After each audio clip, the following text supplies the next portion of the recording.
Hi, dear students. Today I will teach you some important concepts of index number, that is link and chain index, slicing and deflating of index numbers, and so on. Here we learn about price index, retail price index, quantity index, link and chain index.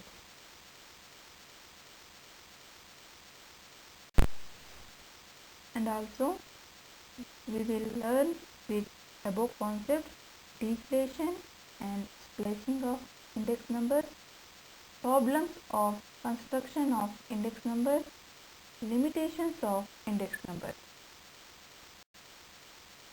Price index is a single number.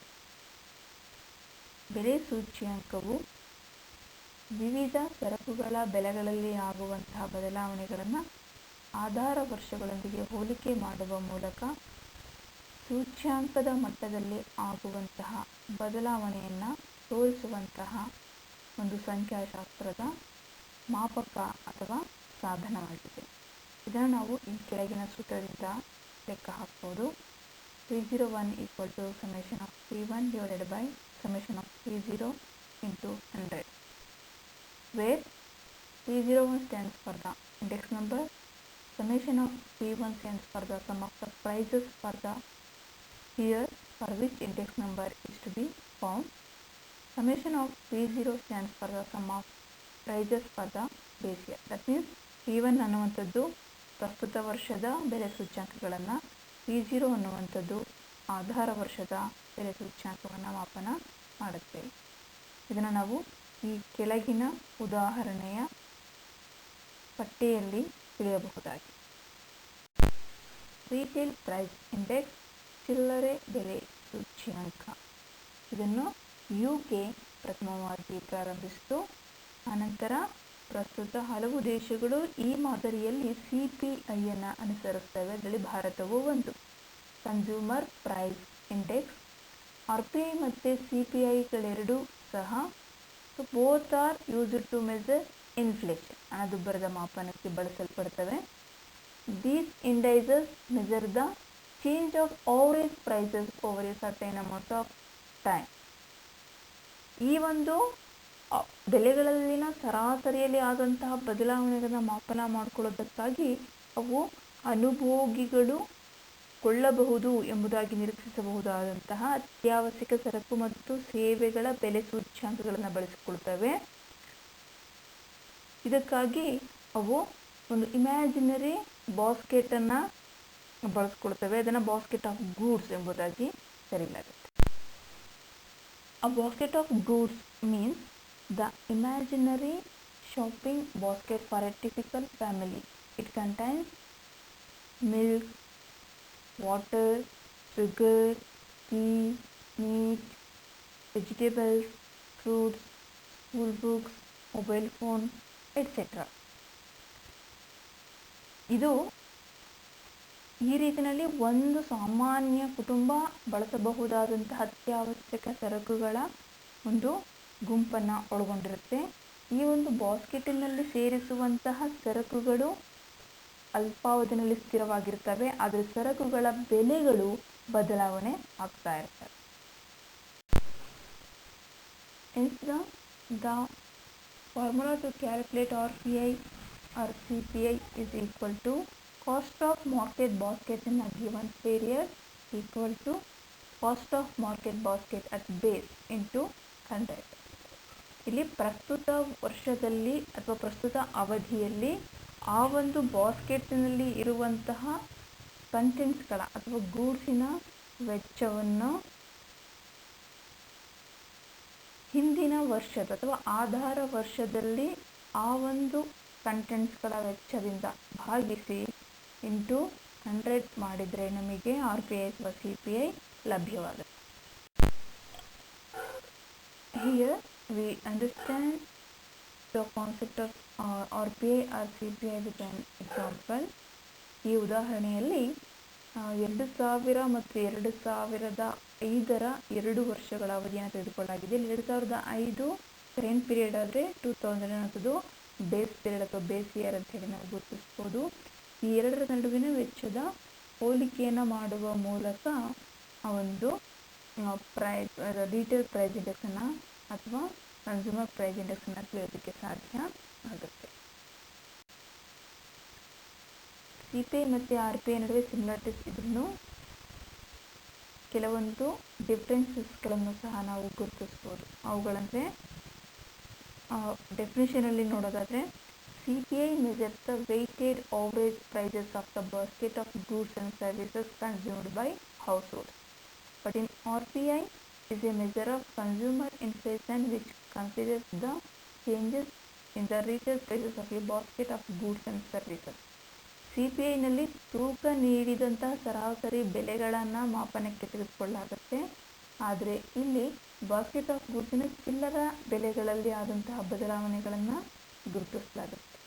ಹಾಗೆ components CPI ಒಳಗೊಳ್ಳುವಂತಹ ಪ್ರಮುಖವಾದಂತಹ ಸರಕು ಮತ್ತು ಸೇವೆಗಳು ಅಂತ ಹೇಳಿದರೆ housing, fuel, bedding, footwear, miscellaneous, dear allowance of government employees, wage contracts ಎಲ್ಲವನ್ನು ಒಳಗೊಂಡುತ್ತೆ. But RPI ಇದಕ್ಕೂ ಹೆಚ್ಚಿನದಾಗಿ ಅದು ಹೌಸಿಂಗ್ ಕಾಸ್ಟ್ಸನ್ನು ಸಹ ಈ ಬಾಸ್ಕೆಟ್ಸ್ ಆಫ್ ಗೂಡ್ಸಲ್ಲಿ ಅದು ಒಳಗೊಳ್ಳೋದನ್ನು ನಾವು ಗುರುತಿಸ್ಬೋದು. ಹಾಗೆ ಡೇಟ್ ಆಫ್ ಇಂಟ್ರೊಡಕ್ಷನನ್ನು ನೋಡೋದಾದರೆ ಆಫ್ಟರ್ ಫಸ್ಟ್ ವರ್ಲ್ಡ್ ವಾರ್ ಟೈಮಲ್ಲಿ CPI ಇಂಟ್ರೊಡ್ಯೂಸ್ ಆಗೋದನ್ನು ನಾವು ಗಮನಿಸ್ತೇವೆ. ಹಾಗೆಯೇ RPI was first calculated in 1947 by UK. ಹಾಗೆ ಹೌಸಿಂಗ್ ಕಾಸ್ಟ್ನ ವಿಚಾರದಲ್ಲಿ ಬಂದರೆ ನಾವು ಆಗಲೇ ನೋಡಿದ್ವಿ. ಕಾಂಪೊನೆಂಟ್ಸ್ ನೋಡಬೇಕಿದ್ರೆ the cost of housing cost is not included in CPI but it included in RPI. In use of mean, the geometric mean is used in CPI, but in RPI, arithmetic mean is used.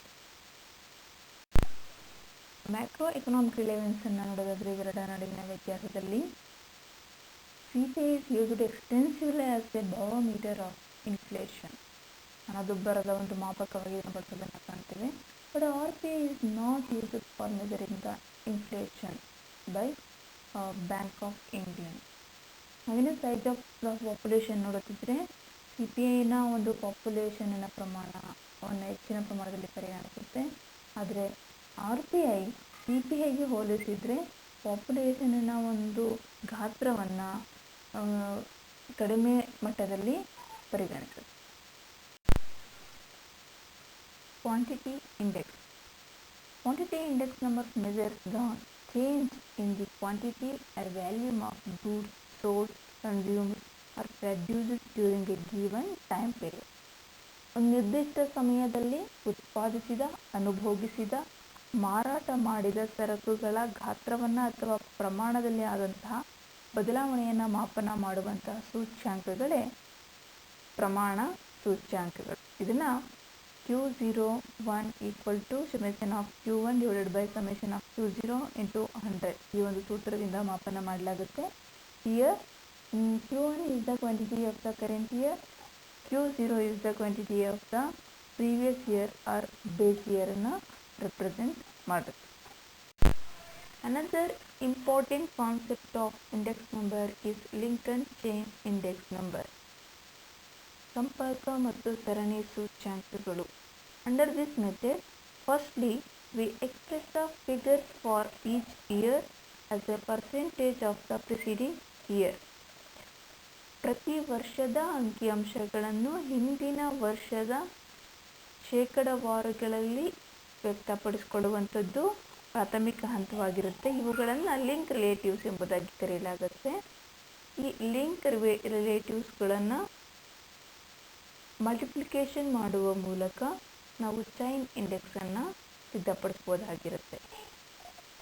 ಇಲ್ಲಿ in this method the base year changes every year. ಪ್ರತಿ ವರ್ಷ ಆಧಾರ ವರ್ಷ ಬದಲಾಗುವುದನ್ನು ಗುರುತಿಸ್ಬೋದು. ಹಾಗಾಗಿ 2001ಕ್ಕೆ 2000 ಆಧಾರ ವರ್ಷವಾದರೆ 2002ಕ್ಕೆ 2001 ಆಧಾರ ವರ್ಷವಾಗಿರಬಹುದಾಗಿರುತ್ತೆ.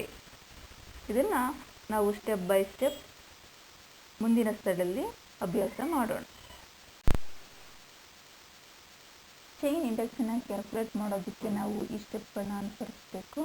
ಮೊದಲನೇದಾಗಿ calculate the link relatives by expressing the figures as the percentage of the preceding year. Thus link relatives of current year equal to price of current year divided by price of previous year into 100. ಈ ಸೂತ್ರವನ್ನು ಬಳಸಿ ನಾವು ಮೊದಲಿಗೆ link relatives current ಇಯರ್ನ link ರಿಲೇಟಿವ್ಸನ್ನು ಕಂಡುಕೋಬೇಕಾಗುತ್ತೆ. After that we calculate the chain index by applying the following formula. Chain index equal to current year relative into previous year link relative divided by 100. ಅಂದರೆ successive ಮಲ್ಟಿಪ್ಲಿಕೇಶನ್ನ ನಾವು ಮಾಡುವ ಮೂಲಕ current ಇಯರ್ನ relative ಮತ್ತು previous ಇಯರ್ನ link ರಿಲೇಟಿವ್ಗಳನ್ನ multiply ಮಾಡಿಕೊಂಡು ಅದನ್ನು 100ಇಂದ ಭಾಗಿಸಿದರೆ ನಮಗೆ ಚೈನ್ ಇಂಡೆಕ್ಸ್ ಲಭ್ಯವಾಗುತ್ತೆ.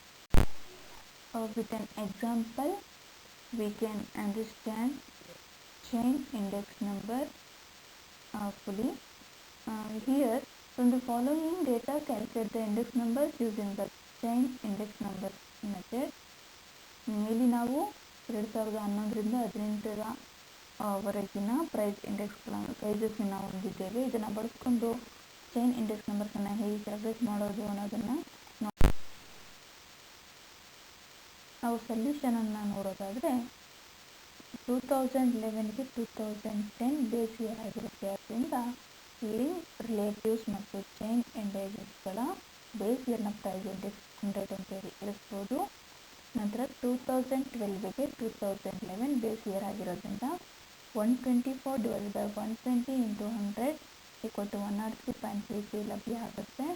ಹಾಗೆ ಚೈನ್ ಇಂಡೆಕ್ಸಲ್ಲಿ 103.33 ಅದು ಕರೆಂಟ್ ಲಿಂಕ್ ರಿಲೇಟಿವ್ಸನ್ನು, ಹಾಗೆಯೇ 100 ಅನ್ನುವಂಥದ್ದು ಪ್ರೀವಿಯಸ್ ಲಿಂಕ್ ರಿಲೇಟಿವ್ಸನ್ನು ಡಿವೈಡೆಡ್ ಬೈ 100 ಮಾಡಿದಾಗ 103.33 ಲಭ್ಯ ಆಗುತ್ತೆ. ಅದೇ 2015ನ ಒಂದು ಚೈನ್ ಇಂಡೆಕ್ಸ್ ಹೇಗೆ ಪಡಿಬೋದು ಅಂತ ನೋಡೋದಾದರೆ ನಾವು 2015ಗೆ 14 ಅನ್ನುವಂಥದ್ದು ಬೇಸ್ ಇಯರ್ ಆಗಿರುತ್ತೆ. ಆದ್ದರಿಂದ 150 ಡಿವೈಡೆಡ್ ಬೈ 144 ಇಂಟು 100 ಇಲ್ಲಿ ಅಲ್ಲಿ ರಿಲೇಟಿವ್ಸ್ 104.16 ಆಗಿರುತ್ತೆ. ಈ 104.16 ಅನ್ನೋದು ಕರೆಂಟ್ ಇಯರ್ನ ಲಿಂಕ್ ರಿಲೇಟಿವ್ಸ್. ಹಾಗೆಯೇ ಇದಕ್ಕೆ ಪ್ರೀವಿಯಸ್ ಇಯರ್ನ ಲಿಂಕ್ ರಿಲೇಟಿವ್ಸ್ ಅಂತ ಹೇಳಿದ್ರೆ 119.98. ಇದನ್ನು ಡಿವೈಡ್ ಬೈ 100 ಮಾಡಿದರೆ ಲಭ್ಯವಾಗುವಂತಹ 124.97 ಅನ್ನುವಂಥದ್ದು ಚೈನ್ ಇಂಡೆಕ್ಸ್ ಆಗಿರುತ್ತೆ. ಈ ರೀತಿಯಲ್ಲಿ ಚೈನ್ ಇಂಡೆಕ್ಸನ್ನು ಫಾರ್ಮ್ ಮಾಡ್ಬೋದಾಗಿದೆ. Another one is splicing. Splicing means vibhajane. Sometimes the construction of an index number series is discontinued for the reason of its base becoming too old. ಕೆಲವು ಸಲ ನಾವು ಸೂಚ್ಯಾಂಕಗಳನ್ನು ರಚಿಸಬೇಕಿದ್ರೆ ಅದು ಸರಣಿ ಅಪೂರ್ಣವಾಗುವಂತಹ ಒಂದು ಸ್ಥಿತಿಯನ್ನು ಎದುರಿಸ್ಬೋದು. ಕಾರಣ ಅದರ ಆಧಾರ ವರ್ಷ ತುಂಬ ಹಳೆಯದಾಗಿರುವಂಥದ್ದು. ಹಾಗಾಗಿ ಈ ಒಂದು ಸೀರೀಸನ್ನು ನಾವು ಕಂಪ್ಲೀಟ್ ಮಾಡಬೇಕಂದ್ರೆ ಇತ್ತೀಚಿನ ವರ್ಷದ ಯಾವುದಾದ್ರೂ ಒಂದು ವರ್ಷವನ್ನು ಆಧಾರ ವರ್ಷವಾಗಿ ನಾವು ಬದಲಾಯಿಸುವ ಅವಶ್ಯಕತೆ ಇರುತ್ತೆ. ಈ ಒಂದು ಸಂದರ್ಭದಲ್ಲಿ which connects on old index number series with A new one is called splicing. ಅಂದರೆ ಹಳೆಯ ಸೂಚ್ಯಾಂಕಗಳೊಂದಿಗೆ ಹೊಸ ಸೂಚ್ಯಾಂಕವನ್ನು ಅಥವಾ ಹೊಸ ಸೂಚ್ಯಾಂಕಗಳೊಂದಿಗೆ ಹಳೆಯ ಸೂಚ್ಯಾಂಕಗಳ ಒಂದು ಸರಣಿಯನ್ನು ಕನೆಕ್ಟ್ ಮಾಡುವಂತಹ ಒಂದು ವಿಧಾನವೇ ಸ್ಪ್ಲೈಸಿಂಗ್ ಅಂತೇಳಿ ನಾವು ಗುರುತಿಸ್ಬೋದು. ಸ್ಪ್ಲೈಸ್ಡ್ ಇಂಡೆಕ್ಸ್ ನಂಬರನ್ನು ಕಂಡುಹಿಡಿಯೋದಕ್ಕೆ ನಾವು ಈ ಫಾರ್ಮುಲಾವನ್ನು ಬಳಸ್ಬೋದು. Spliced index number equal to index number of the given year into index number of new base year divided by 100. ಅಂದರೆ ನಿರ್ದಿಷ್ಟ ವರ್ಷದ ಸೂಚ್ಯಾಂಕಗಳು ಇಂಟು ಹೊಸ ಆಧಾರ ವರ್ಷದ ಸೂಚ್ಯಾಂಕಗಳು ಡಿವೈಡ್ ಬೈ 100 ಮಾಡಿದಾಗ ನಮಗೆ ಸ್ಪ್ಲೈಸ್ಡ್ ಇಂಡೆಕ್ಸ್ ನಂಬರನ್ನು ಪಡೆಯೋದಕ್ಕೆ ಸಾಧ್ಯವಾಗುತ್ತೆ. ಇಲ್ಲಿ ನಾವು ಎರಡು ಸೀರೀಸ್ಗಳನ್ನ ನೋಡ್ತಾ ಇದ್ದೀವಿ. ಒಂದು old series base year 1998, new series base year 2001. ಹಾಗಾಗಿ ಈ ಓಲ್ಡ್ ಸೀರೀಸ್ನಲ್ಲಿ 98ಇಂದ 2001ವರೆಗೆ ನಾವು ಪ್ರೈಸಸನ್ನು ಗುರುತಿಸ್ತಾ ಇದ್ದೇವೆ. Year 98 is the base year. ಹಾಗೆ ನ್ಯೂ ಸೀರೀಸ್ನಲ್ಲಿ 2001ನಿಂದ 2003ವರೆಗೆ ನಾವು ಪ್ರೈಸನ್ನು ಗುರುತಿಸ್ತಾ ಇದ್ದೇವೆ. Year 2001 is the base year. ಹಾಗಾಗಿ ನಾವು ಓಲ್ಡ್ ಸೀರೀಸ್ ಮತ್ತು ನ್ಯೂ ಸೀರೀಸ್ ಎರಡನ್ನು ಕನೆಕ್ಟ್ ಮಾಡಬೇಕು ಅಂತ ಹೇಳಿದಾಗ ಓಲ್ಡ್ ಸೀರೀಸನ್ನು ಹಾಗೆ ಉಳಿಸ್ಕೋತೀವಿ. ನ್ಯೂ ಸೀರೀಸಲ್ಲಿ 100 ಅನ್ನುವಂಥದ್ದು ನ್ಯೂ ಸೀರೀಸಿನ ಪ್ರೈಸ್ ಇಂಟು 200 ಅನ್ನುವಂಥದ್ದು ಓಲ್ಡ್ ಸೀರೀಸಿನ ಅಂದರೆ ನ್ಯೂ ಸೀರೀಸಿನ ಬೇಸ್ ಇಯರ್ ನಾವು 2001 ಆಗಿ ಇರಿಸ್ಕೊಂಡಿದ್ದೀವಿ. ಅದರಿಂದ ಸೊ ಅದರ ಒಂದು ಪ್ರೈಸ್ ಇಂಡೆಕ್ಸನ್ನು ಬಳಸ್ಕೊತೀವಿ. 200 ಡಿವೈಡ್ ಬೈ 100 ಈಕ್ವಲ್ ಟು 200. ಹೀಗೆ ಉಳಿದ ಸೀರೀಸ್ಗಳಿಗೂ ಸಹ ಇದು ಅನ್ವಯಿಸ್ತಾ ಹೋಗ್ತೀವಿ. Deflating, one of the most useful application of price indices, is to adjust series of rupee figures for changes in level of prices. This is known as deflation. ಡಿಫ್ಲೇಟಿಂಗ್ ಅಥವಾ deflation ಅನ್ನುವಂಥದ್ದು ಇನ್ಫ್ಲೇಷನನ್ನು contrary ಅಂತ ಹೇಳಿ ನಾವು ಗುರುತಿಸ್ಬೋದು. ಇದು ರುಪಿ ಫಿಗರ್ಸನ್ನು, ಮನಿ wage ಅಥವಾ ಇನ್ಕಮನ್ನು ಬದಲಾಗುತ್ತಿರುವ ಬೆಲೆಗಳ ಮಟ್ಟಕ್ಕೆ ಬದಲಾಯಿಸುವುದಕ್ಕೆ ಅವಕಾಶವನ್ನು ಮಾಡಿಕೊಡುತ್ತೆ. ಇದನ್ನು ಡಿಫ್ಲೇಷನ್ ಎಂಬುದಾಗಿ ನಾವು ಕರೀತೇವೆ. ಇಲ್ಲಿ ಬೆಲೆಗಳ ಬದಲಾವಣೆಗೆ ತಕ್ಕಂತೆ ಮನಿ ವೇಜ್ ಕೂಲಿಗಳು ಅಥವಾ ಆದಾಯವನ್ನು ಹೊಂದಾಣಿಕೆ ಮಾಡಿಕೊಳ್ಳೋದಕ್ಕೆ ನೆರವಾಗುವಂಥ ಒಂದು ಇಂಡೆಕ್ಸ್ ನಂಬರ್ ಡಿಫ್ಲೇಷನ್ ಅಂತೇಳಿ ನಾವು ಗುರುತಿಸ್ಬೋದು. ಇಲ್ಲಿ ರಿಯಲ್ ವೇಜ್ ಅಥವಾ ಇನ್ಕಮನ್ನು ಮನಿ ವೇಜಿನ ಪ್ರೈಸ್ ಇಂಡೆಕ್ಸಿಂದ ಭಾಗಿಸಿ 100ಇಂದ ನಾವು ಗುಣಿಸಿದಾಗ ನಮಗೆ ಬೆಲೆಗಳ ಮಟ್ಟಕ್ಕೆ ತಕ್ಕಂತಹ ಆದಾಯವನ್ನು ಅಥವಾ ಕೂಲಿಯ ದರಗಳನ್ನು ನೀಡೋದಕ್ಕೆ ಜನರ ಜೀವನ ಮಟ್ಟದ ಸೂಚ್ಯಂಕವನ್ನು ತಿಳಿಯೋದಕ್ಕೆ ಹೆಲ್ಪ್ ಆಗುವಂಥ ಒಂದು ಸೂಚ್ಯಂಕ ಅಂತೇಳಿ ಗುರುತಿಸ್ತೀವಿ. ಈ ಒಂದು ಪಟ್ಟಿನಲ್ಲಿ ನಾವು ಡಿಫ್ಲೇಟಿಂಗ್ ಅನ್ನು ನಾವು ಹೇಗೆ ಮಾಪನ ಮಾಡ್ಬೋದು, ಹೇಗೆ ಕಂಡುಹಿಡಿಯಬಹುದು ಅನ್ನೋದನ್ನು ತಿಳ್ಕೊಬೋದಾಗಿದೆ. ಇಲ್ಲಿ ಕೆಲವೊಂದು ವರ್ಷಗಳನ್ನ ಕೊಡಲಾಗಿದೆ, ಹಾಗೆ ಕೂಲಿಯ ದರಗಳನ್ನು ನೀಡಲಾಗಿದೆ ಮತ್ತು ಆ ವರ್ಷಗಳಲ್ಲಿನ ಬೆಲೆಯ ಸೂಚ್ಯಂಕವನ್ನು ಸಹ ಕೊಡಲಾಗಿದೆ. ಉದಾಹರಣೆಗೆ 2005ರಲ್ಲಿ 3500 ಕೂಲಿ ಇದ್ದಾಗ ಪ್ರೈಸ್ ಇಂಡೆಕ್ಸ್ 280ರಷ್ಟು ಇದೆ. ಹಾಗಾಗಿ ವೇಜಸನ್ನು ಪ್ರೈಸ್ ಇಂಡೆಕ್ಸಿಂದ ಭಾಗಿಸಿ 100 ಮಾಡಿದಾಗ ನಮಗೆ ಸಿಕ್ಕಿರುವಂಥ ರಿಯಲ್ ವೇಜಸ್ಸು 1250 ಅಂತ ಹೇಳಿ ಗುರುತಿಸ್ಬೋದು. ಇಂಡೆಕ್ಸ್ ಆಫ್ ರಿಯಲ್ ವೇಜಸ್ ಅಂತ ಹೇಳಿದಾಗ ಆ ಒಂದು ರಿಯಲ್ ವೇಜಸ್ಸಿನ ಒಂದು ಸೂಚ್ಯಂಕ ದರ 62.50 ಆಗಿದೆ. Problems involved construction of price index number. ಸೂಚ್ಯಂಕಗಳನ್ನು ನಿರ್ಮಿಸಬೇಕಾದರೆ ಕೆಲವು ಸಮಸ್ಯೆಗಳನ್ನು ನಾವು ಎದುರಿಸಬೇಕಾಗುತ್ತೆ. ಇವುಗಳನ್ನು step of construction of price index numbers ಅಂತಲೂ ಸಹ ನಾವು ಗುರುತಿಸ್ಬೋದಾಗಿದೆ. ಅವುಗಳಲ್ಲಿ ಪ್ರಮುಖವಾದವು ಸೆಲೆಕ್ಷನ್ ಆಫ್ ಬೇಸ್ ಫಿಗರ್, ಆಧಾರ ವರ್ಷವನ್ನು ಆಯ್ಕೆ ಮಾಡಿಕೊಳ್ಳುವಲ್ಲಿ ಇರುವಂತಹ ಸಮಸ್ಯೆ. ಸೆಲೆಕ್ಷನ್ ಆಫ್ ಐಟಮ್ಸ್, ನಾವು ಬಾಸ್ಕೆಟ್ ಆಫ್ ಗೂಡ್ಸ್ ಅಂತೇಳಿ ನೋಡಿದ್ವಿ. ಈ ಬಾಸ್ಕೆಟ್ ಆಫ್ ಗೂಡ್ಸ್ ಅಂದರೆ ಯಾವ ಸರಕುಗಳನ್ನು ಅತ್ಯವಶ್ಯಕ ಸರಕುಗಳು ಎಂಬುದಾಗಿ ಗುರುತಿಸಿ ಆಯ್ಕೆ ಮಾಡಬೇಕು ಅನ್ನುವಂಥ ಸಮಸ್ಯೆ. ಕಲೆಕ್ಷನ್ ಆಫ್ ಪ್ರೈಸಸ್, ಡೇಟಾಸನ್ನು ಪ್ರೈಸ್ ಇಂಡೆಕ್ಸನ್ನು ಮಾಪನ ಮಾಡಲಿಕ್ಕೆ ನಮಗೆ ಆಧಾರ ವರ್ಷ, ಪ್ರಸ್ತುತ ವರ್ಷದ ಬೆಲೆಗಳ ಅವಶ್ಯಕತೆ ಇರುತ್ತೆ. ಈ ಬೆಲೆಗಳನ್ನ ಸಂಗ್ರಹಿಸಬೇಕಾದ್ರೆ ನಾವು ಸಮಸ್ಯೆಯನ್ನು ಎದುರಿಸ್ತೇವೆ. ಅಸೈನಿಂಗ್ ವೇಟ್, ಅತ್ಯವಶ್ಯಕ ಸರಕುಗಳಿಗೆ ನಾವು ತೂಕಗಳನ್ನು ನೀಡಬೇಕಾಗುತ್ತೆ. ಈ ತೂಕಗಳನ್ನು ನೀಡಬೇಕಿದ್ರೆ ಯಾವ ಸರಕಿನ ಇಂಪಾರ್ಟೆನ್ಸ್ ಎಷ್ಟು ಅನ್ನೋದನ್ನ ಅರ್ಥ ಮಾಡಿಕೊಂಡು ಅವರಿಗೆ ತೂಕವನ್ನು ಅಸೈನ್ ಮಾಡಬೇಕಾಗುತ್ತೆ. ಆ ಒಂದು ಸಮಸ್ಯೆಯನ್ನು ಎದುರಿಸಬೇಕಾಗುತ್ತೆ. ಸೆಲೆಕ್ಷನ್ ಆಫ್ ಅವರೇಜ್, ಇಂಡೆಕ್ಸ್ ನಂಬರ್ಸನ್ನು ಮಾಪನ ಮಾಡಬೇಕಿದ್ರೆ ನಾವು ಹಲವು ಮೀನ್ಸ್ಗಳನ್ನು, ಸರಾಸರಿಗಳನ್ನು ನಾವು ಕಾಣ್ತೇವೆ. ಅರ್ಥಮೆಟಿಕ್ ಮೀನ್ ಇರ್ಬೋದು, ಜಿಯೋಮೆಟ್ರಿಕ್ ಮೀನ್ ಇರ್ಬೋದು, ಹಾರ್ಮೋನಿಕ್ ಮೀನ್ ಇರ್ಬೋದು. ಇವುಗಳಲ್ಲಿ ಯಾವ ಒಂದು ಅವರೇಜನ್ನು ಸೆಲೆಕ್ಷನ್ ಮಾಡಿಕೊಂಡ್ರೆ ಒಳ್ಳೆಯದು ಅನ್ನೋ ಸಮಸ್ಯೆ ಎದುರಾಗುತ್ತೆ. ಪ್ರಾಬ್ಲಮ್ ಆಫ್ ಡೈನಾಮಿಕ್ ಚೇಂಜಸ್, ಹಾಗೆಯೇ ಎಕನಾಮಿಕ್ಸ್ ಅನ್ನುವಂಥದ್ದು ಸ್ಟ್ಯಾಟಿಕ್ ಅಲ್ಲ. ಇಲ್ಲಿ ಪ್ರತಿ ದಿನ ಪ್ರತಿ ಗಳಿಗೆಯಲ್ಲಿಯೂ ಒಂದಷ್ಟು ಬದಲಾವಣೆಗಳು ಸಂಭವಿಸ್ತಿರ್ತವೆ. ಇಂತಹ ಡೈನಮಿಕ್ ಚೇಂಜಸ್ಸಿನ ಸಮಸ್ಯೆಯನ್ನು ಸಹ ನಾವು ಎದುರಿಸಬೇಕಾಗುತ್ತೆ. ಕೆಲವೊಂದು ಲಿಮಿಟೇಷನ್ಸನ್ನು ಪ್ರೈಸ್ ಇಂಡೆಕ್ಸ್ ನಂಬರ್ಸ್ ಇದೆ. ಅವುಗಳಲ್ಲಿ ಪ್ರಮುಖವಾದವು ಅಂತ ಹೇಳಿದ್ರೆ various practical difficulties, there are no all purpose index number. ಹಾಗೆಯೇ index numbers cannot be reliably used to make international comparison. Index number measures only average change and indicated on the broad graph. They don't provide accurate information. While constructing index numbers, quality of items is not considered. These are all limitations of index numbers. ಇವುಗಳಲ್ಲದೆ ಇನ್ನು ಹಲವು ಸೂಚ್ಯಂಕಗಳ ದೋಷಗಳನ್ನಾಗಿ ನಾವು ಗುರುತಿಸ್ಬೋದು. ಇನ್ನು ಹೆಚ್ಚಿನ ಒಂದು ಅಧ್ಯಯನವನ್ನು ನೀವು ಮಾಡ್ತೀರಾ ಅಂತ ಅನ್ನುವ ಭಾವನೆಗಳೊಂದಿಗೆ ನಾನು ಈ ಒಂದು ಸೆಷನನ್ನು ಮುಗಿಸ್ತಾ ಇದ್ದೀನಿ. Thank you.